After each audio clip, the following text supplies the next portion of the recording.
तो नवनीत जेएमएच की खबरों को लाइक करें, इसके बाद पहली बार आए चैनल पर सब्सक्राइब करें, साथ ही बेल के आइकन को दबाकर ऑल कर लें ताकि हमारी खबरें पहुंचे सबसे पहले। नमस्कार, एक बार सभी लोगों का फिर से मैं स्वागत करता हूं आपके अपने चैनल, इसका नाम है नवनीत जेएमएच और यहां पर सिर्फ सच और सच ही दिखाया जाता है। चलिए शुरुआत करते हैं आंगनबाड़ी बहनों की बड़ी बड़ी खबरें जो आ रही हैं, सिलसिलेवार हम बताएंगे। प्रत्येक खबर आपके काम की होने वाली है। तो पहली बार चैनल पर आए हैं तो प्यार भरा लाइक कर दीजिए और सब्सक्राइब कर लीजिए बेल को दबाकर। चलिए शुरुआत करते हैं। आपको बता दें आंगनबाड़ियों का सिलसिला जो रिटायरमेंट का है वो स्टार्ट है और लगातार विभिन्न जिलों से रिटायरमेंट की खबरें आ रही हैं। आपको बता दें 62 वर्ष की आयु में सरकार रिटायरमेंट कर रही है। आंगनबाड़ी कर्मचारियों की एक नहीं सुन रही है। अब खबर ये भी मिल रही है कि आंगनबाड़ियों के जो संगठन है वो सुप्रीम कोर्ट जाने के लिए तैयार हो गए हैं। बस आंगनबाड़ियों की यूनिटी चाहिए भैया। तो आप लोगों से मैं विशेष अनुरोध करूंगा, आप लोग यूनिटी जरूर बनाएं और एकता रखिएगा। एकता में शक्ति है, छोटे से ही आप लोगों ने सुना होगा। और आज एकता की बहुत ही जरूरत है आंगनबाड़ी वर्कर्स को, क्योंकि अगर आज आप एक नहीं हुए तो आपको बड़ी दिक्कत होने वाली है। और दिक्कत उन बहनों से पूछिएगा जो रिटायरमेंट हो गई, जिनका रिटायरमेंट कर दिया गया। दरअसल उनके घर में जाकर देखिएगा कितनी बड़ी दिक्कत आज खड़ी हो गई। इसलिए आपके घर में फिर से दिक्कत ना हो और आंगनबाड़ी बहनों के घर में जो दिक्कत हुई उस पर सरकार जागे और उनको भी कम से कम 10 लाख का मुआवजा दे। इसके लिए आज आपको संघर्ष करना चाहिए। आपको बता दें सोनभद्र से ये खबर आ रही है, यहाँ पर 62 वर्ष से अधिक उम्र की जो आयु पूरी कर चुकी है आंगनबाड़ी कर्मी, और उनकी सूची तैयार कर ली गई है। और बता दें जिले में करीब 2079 आंगनबाड़ी केंद्र हैं और जिसमें 2700 आंगनबाड़ी कार्यकर्ता और सहायिकाएं काम कर रही हैं। और अब जो 62 वर्ष की आयु पूरी कर चुकी है उन महिलाओं को रिटायर किया जाएगा। यहाँ के जिला कार्यक्रम अधिकारी ने स्पष्ट तौर पर निर्देश जारी कर दिए हैं। तो आप लोग क्या कहते हैं, सुप्रीम कोर्ट जाने को तैयार हैं या फिर नहीं? कमेंट में यस या नो में जवाब दीजिएगा। अगर आप जाने को तैयार हैं तो यस लिखिए, अन्यथा की स्थिति में नो। चलिए आपको अगली खबर बताते हैं। दरअसल स्कूल निर्माण को लेकर अगली खबर हमें देखने को मिल रही है और ये खबर भी उत्तर प्रदेश के मेरठ जनपद से हमें देखने को मिल रही है। आपको पूरी खबर बताते हैं। किराए के भवनों और खुले आसमान तले संचालित हो रहे आंगनबाड़ी केंद्रों को छत मिलने जा रही है।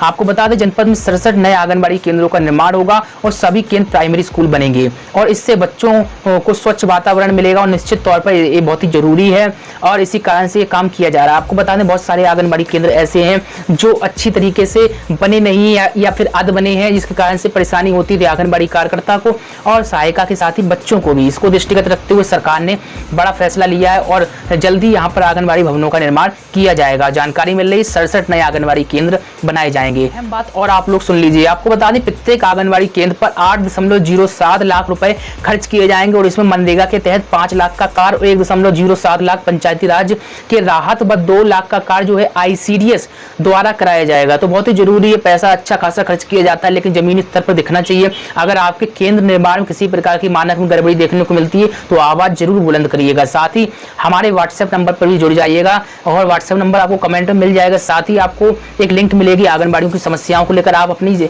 उस लिंक के माध्यम से जुड़ने के बाद शेयर कर सकते हैं अपनी समस्याओं को।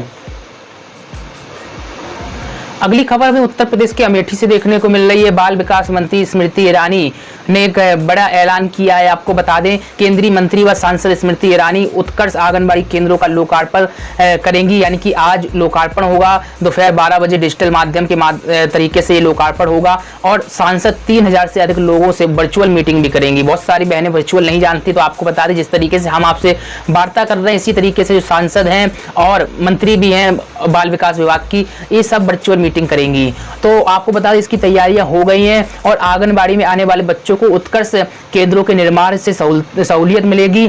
आपको बता दें यहाँ के जिलाधिकारी जो है अरुण कुमार, इन्होंने जानकारी दी है कि जिला प्रशासन के अभिनव प्रयास से आंगनबाड़ी केंद्रों पर पंजीकृत बच्चों की प्रारंभिक शिक्षा एवं पोषण में और अधिक सुधार के उद्देश्य से जिले में कुल 1943 आंगनबाड़ी केंद्रों में 151 आंगनबाड़ी केंद्रों को प्रथम चरण में स्वयंसेवी संस्था बोस्टन कंसल्टेंट ग्रुप यानी कि BCG द्वारा निर्धारित मानकों के अनुरूप उत्कर्ष आंगनबाड़ी केंद्र के रूप में विकसित किया जाएगा। तो आपको बता दें इसी के साथ ही एक अहम जानकारी और मिली है कि ऑपरेशन कायाकल्प के अंतर्गत संबंधित ग्राम पंचायतों में उपलब्ध चतुर्थ वित्त एवं 14वें वित्त आयोग की धनराशि के माध्यम से यह आंगनबाड़ी केंद्रों की दशा और दिशा सुधारी जाएगी। तो इससे देखिए एक जो उत्कर्ष आंगनबाड़ी केंद्र का मतलब भी समझिएगा, यानी कि आंगनबाड़ी केंद्रों में बच्चों के अनुकूल माहौल बनाना, यही एक शॉर्ट तरीके से समझ लीजिए उत्कर्ष आंगनबाड़ी केंद्र का निर्माण होगा और आज जो सांसद हैं इनका शुभारंभ भी करेंगे। जानकारी मिल रही है। आपको बता दें 12 बजे डिजिटल माध्यम से लोकार्पण होगा। इस जो आपको बता रहे हैं हम केंद्रों के निर्माण को लेकर आज स्मृति ईरानी इसका लोकार्पण करेंगी। अब एक हम आंगनबाड़ियों से ही जुड़ी हुई खबर दे रहे हैं, बहुत ही अहम खबर है आप लोगों के लिए। दरअसल बहुत सारी बहनें कमेंट कर रही हैं कि सर ये बताइएगा, भाई ये बताइएगा कि जो आंगनबाड़ी का नई शिक्षा नीति लागू कब से होनी। नई शिक्षा नीति देखिए बन गई है, अब नई शिक्षा नीति लागू कब से होगी, आखिरकार जमीनी स्तर पर कब से देखने को मिलेगी। तो आपको बता दें नई शिक्षा नीति में भी अभी लागू होने में भी दरअसल जानकारी मिल रही है, कई और भी चीजें होनी है। पहली चीज तो क्या है, देखिए अभी ये संसद में पास होगी, संसद यानी कि लोकसभा और राज्यसभा दोनों में पास होना भी जरूरी है। जब दोनों में ये पास हो जाएगी तब वाकई में ये अच्छी नीति बनेगी, वाकई में कानून बनेगा, यानी वाकई में नियम बनेगा, तब ये कह लें। क्योंकि संसद में पास होना बहुत ही जरूरी होता है, संसद में पास हुए बगैर कोई भी नियम नहीं लागू होता है, आप लोगों को स्पष्ट तौर पर पता होगा। तो आपको बता दूं पहले संसद में पास होगा। अब ऐसा नहीं है कि कोई विवादित मैटर हो तो संसद में पास ना हो, ये कोई विवादित मैटर नहीं है, तो संसद में निश्चित तौर पर चाहे राज्यसभा हो चाहे लोकसभा हो इजिली तौर पर पास हो जाएगा। तो अब संसद में पास होने के बाद भी थोड़ा सा समय लगता है, क्योंकि सभी राज्य सरकारें तैयार नहीं है। आपको बता दें 34 साल बाद नई शिक्षा नीति आई है, 10+2 को हटा दिया गया है, 5+3+3+4 को लागू किया गया है, तो इतनी जल्दी अप्लीमेंट नहीं हो सकेगा, फिर भी इसमें अभी 1 साल का समय और लग सकता है। तो आप लोगों के कमेंट का जवाब मिल गया होगा। अब बहुत सारे मित्र ये भी कमेंट कर रहे थे कि 10+2 क्या होता है। आपको बता दें 10+2 जो अभी तक चलता चला आ रहा था और 34 साल पहले 10+2 का ये नियम जो स्टार्ट हुआ था। 10+2 का मतलब ये है 10 के बाद जब आप 11th में आपका बच्चा जाता है तो 11th में आपको स्ट्रीमिंग चूज करने का मौका मिलता है, यानी 11वीं से आपसे कहा जाता है कि आप आर्ट्स लेंगे, कॉमर्स लेंगे, साइंस लेंगे, तो वही होता है स्ट्रीमिंग 10+2। यानी कि आप 10 के बाद ही चूज कर पाते थे कि कौन से क्षेत्र में जाना है।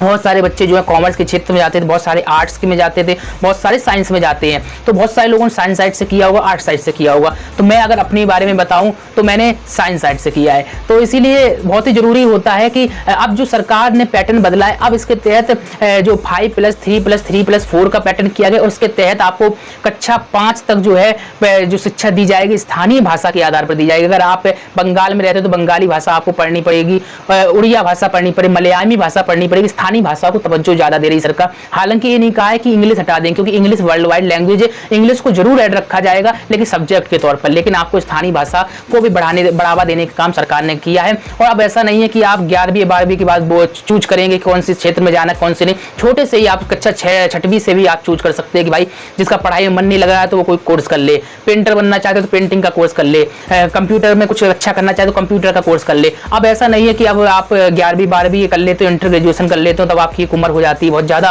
और फिर उसके बाद आप कोर्स कर रहे हो, ITI कर रहे हो या फिर पॉलिटेक्निक की तैयारी कर रहे हो, तो ये सब सरकार ने जमीनी स्तर से ही करना शुरू कर दिया। लेकिन अभी भी कई पेज है जमीनी स्तर पर लागू होने के लिए। आंगनबाड़ी बहनों के लिए भी बहुत अहम जानकारी, दरअसल 3 साल जो है बच्चों की नींव होते हैं और जो आधारभूत होते हैं वो आंगनबाड़ी कर्मियों के ही कंधे पे होंगे और इनको ही विकास कराना होगा 3 साल के लिए, जो स्टार्टिंग 3 साल होगी। अब आपके मन में कोई भी सवाल अगर है, डाउट है, तो आप कमेंट कर सकते हैं, कमेंट में हम रिप्लाई देने का काम करेंगे ऑब्वियसली। और अगर रिप्लाई हो सकेगा तो देंगे, अगर नहीं हो सकेगा तो आपके टॉपिक पर जो लोग ज्यादा क्वेश्चन पूछेंगे तो उसी टॉपिक पर हम नई न्यूज अपलोड कर देंगे इसी तरीके से।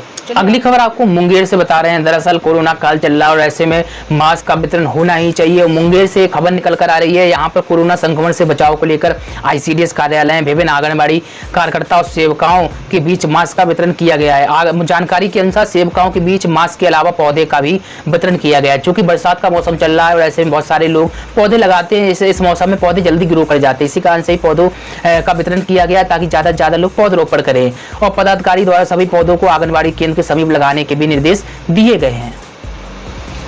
चलिए जाते जाते कुछ आप लोगों से संवाद करते हुए चलते हैं, बातचीत करते हुए चलते। दरअसल बात इसलिए भी जरूरी है क्योंकि आंगनबाड़ी बहनों से आज जो हैं और आंगनबाड़ी केंद्रों का लोकार्पण भी आज अमेठी की सांसद और बाल विकास मंत्री स्मृति ईरानी करने जा रही हैं। बड़ी ही अच्छी बात है, तो संवाद कर रही हैं वर्चुअली तौर पर।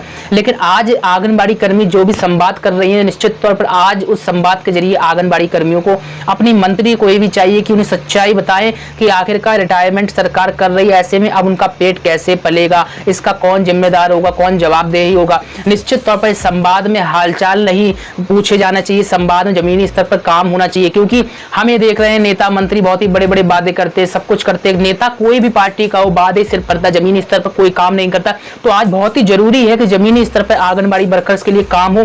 और हम फिर भी कहेंगे आपकी 2 मांगों को लेकर हमारी जंग जारी है। आंगनबाड़ी कर्मियों को राज्य कर्मचारी का दर्जा घोषित किया जाए, 62 वर्ष में अगर आंगनबाड़ियों का रिटायरमेंट किया जा रहा है तो उन्हें 10 लाख की राशि दी जाए। अगर सहमत तो यस लिखिएगा।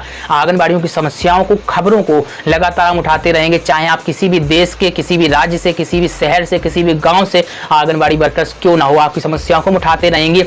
आपको बता दें आज संवाद होगा, संवाद में आंगनबाड़ियों से जो मंत्री हैं क्या कहती है तो समय ही बताएगा। हम जरूर आपको उस खबर को दिखाएंगे कि आखिरकार संवाद में आंगनबाड़ी बहनों से क्या कहा है मंत्री ने और आंगनबाड़ी बहनों ने क्या कहा है उनसे। तो दोनों ही संवाद बहुत ही इंपॉर्टेंट है, तो अगली खबर में आपको देखने को मिलेंगे।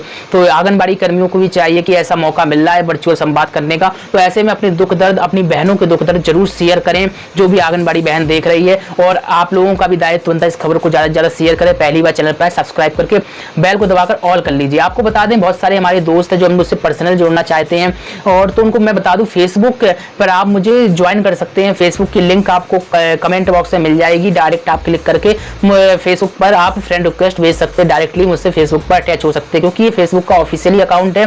और किसी प्रकार के अकाउंट पर भरोसा मत करिएगा। जो आपको चैनल के माध्यम से अकाउंट मिलते हैं वही ऑफिशियली अकाउंट होते हैं, बाकी किसी भी अकाउंट पर आपको बिलीव नहीं करना है। चाहे फोटो मेरी हो चाहे फोटो ना हो, लेकिन आपको अगर चैनल पर कोई जानकारी दी जा रही है तो समझ लीजिए जो भी लिंक दी जा रही है वो सब ऑफिशियली होता है, रजिस्टर्ड होता है।